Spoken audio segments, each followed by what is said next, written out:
Your mother sucks lollipops in hell. Couldn't keep that voice up for long. You know, I suddenly realised I haven't ever actually said what my actual real name is on any of these videos. So, hi, my name is Charlotte. So today is the third part of my horror movie icons Halloween tutorial series. Bit of a mouthful there. Now, I've decided to do Regan from The Exorcist. I know quite a lot of other channels have covered Regan. Before anybody says, oh, you're copying other people, I couldn't not do this tutorial because The Exorcist has probably been one of the most influential films with regards to my special effects career. Smith, who did the makeup for this film, was a total genius. He was known as the grandfather or godfather of special effects, whichever name you want to choose. He sadly died relatively recently, and it was a big loss to the industry because he was just incredible, groundbreaking, wonderful, and the makeup he did in this film, I think, still holds up today. Excuse me 1 minute. Coco? I'm looking after my friend's cat, and she is a toe rag, shall we say, and she is running me ragged, so just give me 1 minute. You say hello to the camera. Say, hi everybody, I'm being a toe rag. Oh, Coco. The Exorcist was banned for many years because of the highly controversial content. The cinema in Worcester, where I'm from, decided to do a midnight showing of it, and obviously I had to go. There was me like, oh my god, this is like the god of horror films. I just love this film so much. And I remember there were people laughing, and I was getting really annoyed with them. I was like, don't you dare laugh, it's such a classic film. Yeah, I know, maybe I took it a bit too seriously. So yeah, so here is my version of Regan. I'm going to put on my 80s music, as always. First take a Pritt stick and block out your brows, and then take a black eyeliner pencil and just sketch out where those cuts are, using a picture of Regan from the movie as your inspiration and reference.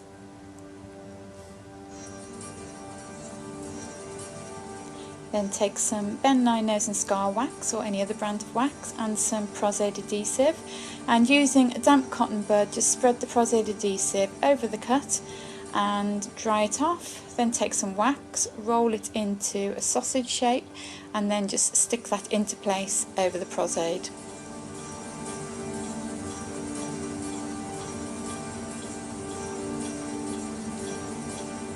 And then take some cream. I'm just using a night cream, or you can use Vaseline or lip balm or anything you have to hand, and just using a spatula with the cream on and just smoothing the edges of that wax.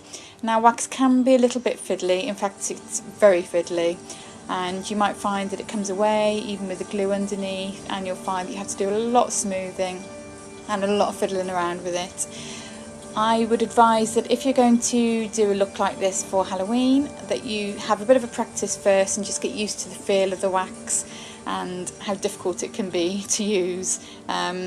It's not the easiest of materials, but once you get used to it, it is very effective and simple to use, even if it is a little bit fiddly.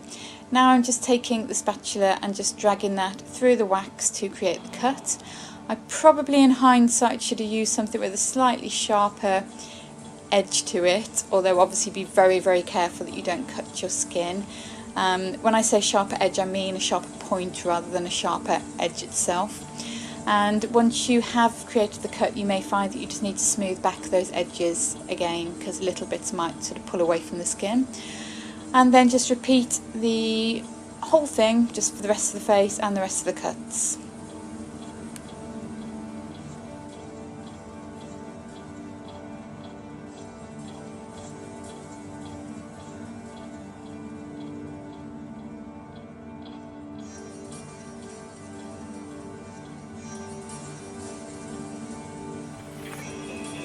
Coco, no!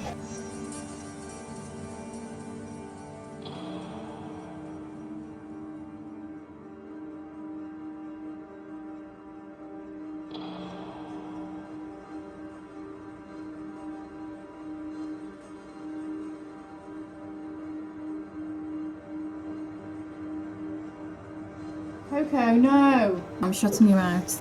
Bye. Bye, Fluffy, bye.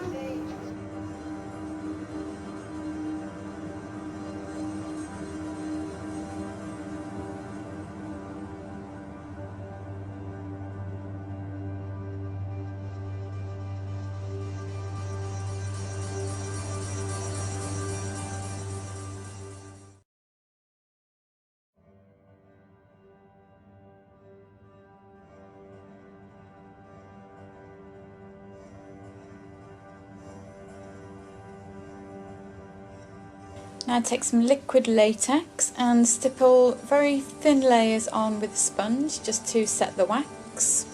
Do this on every one of the cuts. And then I'm just taking some acrylic paint and mixing a flesh tone and just painting that over where I blocked the brows, only on the blocked part, not directly on your skin. And then I'm just taking some liquid collodion. This makes the skin dip in, and I'm painting it just on the borders on my lips and not on my actual lips themselves, because you shouldn't really use it around the mouth because it's quite a sensitive area, although it is skin safe. Drying that to make it dip in, and then taking some water-based face paint and using a white in very light washes, painting it on and just blending that in with a sponge. Like I say, you want to create a light wash, you don't want a sort of a solid white, you want to still be able to see your skin texture through it, because you don't want to look like a clown after all, you want to look like a possessed girl.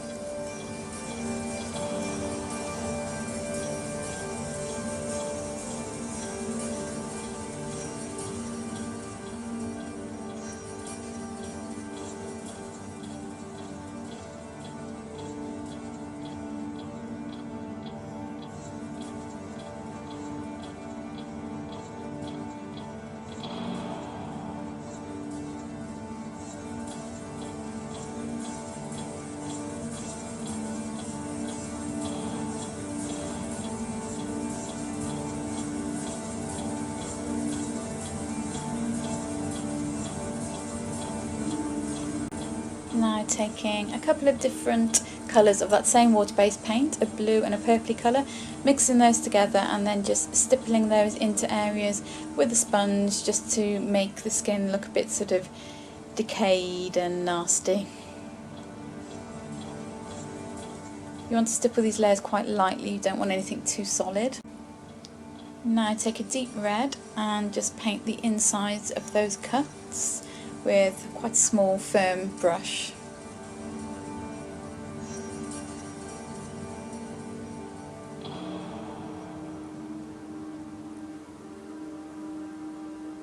This will really bring the cuts to life.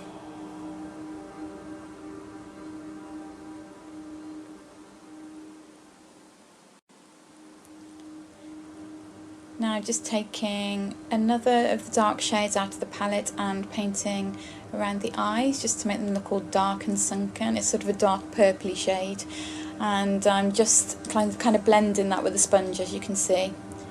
And then taking a brown shade and doing the same thing just to deepen that even further. And then around the nose, you kind of want the skin to look a bit sort of decayed and mouldy and sort of very unwell, because let's face it, you wouldn't be very well if you were possessed by the devil or a demon or what have you. And just painting the darker shade on the lips and then stippling over the top with a lighter colour, and that's a grease paint, just to kind of make the lips look more chapped. And then I'm just taking some dark shades of eyeshadow, sort of dark green, purple, brown, and just going around the eyes again just to deepen that even further, and just kind of brushing it onto areas of the face just to give more of that sort of nasty, mouldy effect.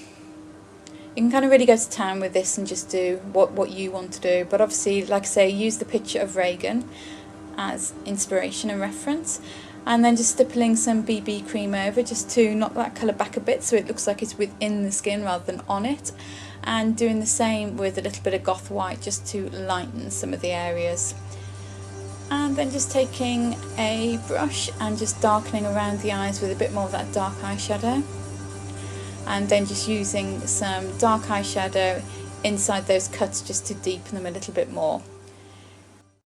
These aren't supposed to be fresh cuts, so you don't want them to be bloody, so we won't be using any actual fake blood or scab blood or anything like that. These aren't supposed to be fresh cuts, so you don't want them to be bloody, so we won't be using any actual fake blood or scab blood or anything like that.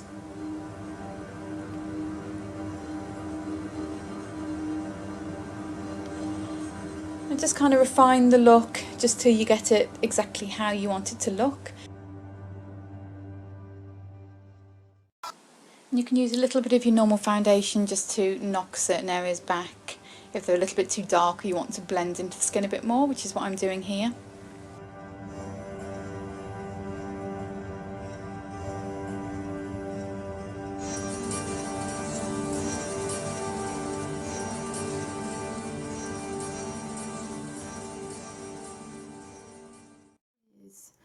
Finished Regan look.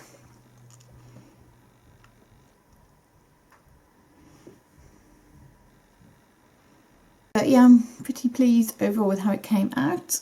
Unfortunately, I don't have a brown wig, so I'm just going to have to be a blonde Regan. But I did have a cute little kind of night dress top thing, which was quite apt, I thought, for the character. Like this video, please give it a thumbs up, and please subscribe to my channel if you haven't already. This is the third of my Halloween movie icons, horror icons tutorial series. Before this we had Jack out of American Werewolf in London, and we also had the old lady out of The Shining. The final part of the series will be an orc out of Lord of the Rings. So yeah, stay tuned for that. And so thanks for watching, and I'll see you next time. Your mother socks. Your mother sucks lollipops in hell. Your mother sucks lollipops in hell.